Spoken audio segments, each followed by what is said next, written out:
I believe that there's one issue that a lot of the millennial generation is facing right now. You can see key themes in different self help books and blog posts online, but it all really leads to one thing.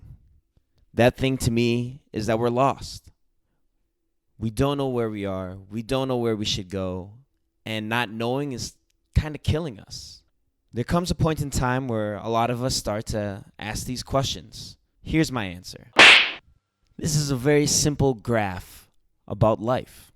On one axis is success, on the other axis is time.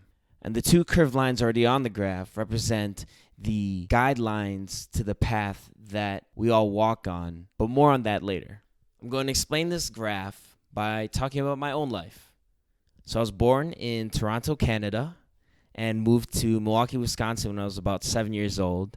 But until I was about 18, that was the early grade school stage of my life. Being young and going to grade school was simple. You really had three main objectives. And the first were getting good grades.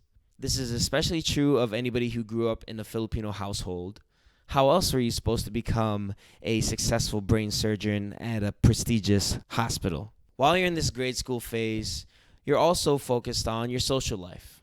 Friends, girls, guys, whatever it is for you, social life starts to become more important. And finally, there's different activities that you do.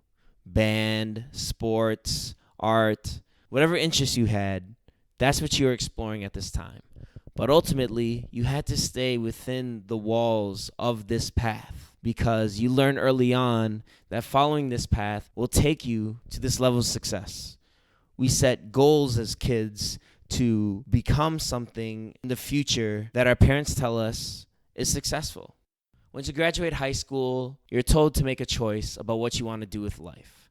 Some people go to work, some people go to college, and in my household and in a lot of other Filipino households, college was the expectation. That's where you'd receive the best education to get the best job and reach that level of success of supporting yourself and supporting your family. I didn't have the will to become a doctor, but I was interested in engineering, and my parents said that was still science, so they're happy. So I went off to the University of Minnesota to study electrical engineering.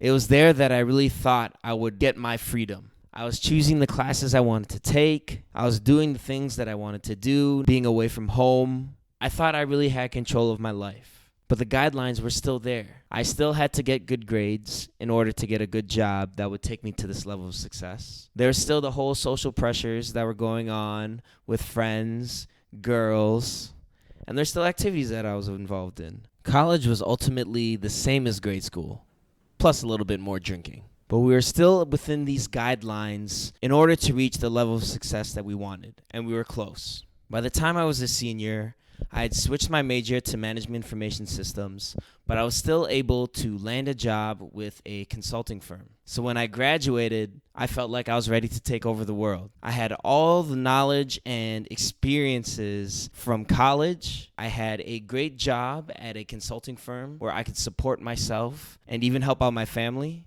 So I was proud of myself. I felt like I had taken all the right steps needed to reach this level of success. But as I continued to work, I started to realize once I hit this level, I wasn't as happy as I thought I would be. And I thought maybe I just had to increase the goals and go to the next level of success, and that would make me happy.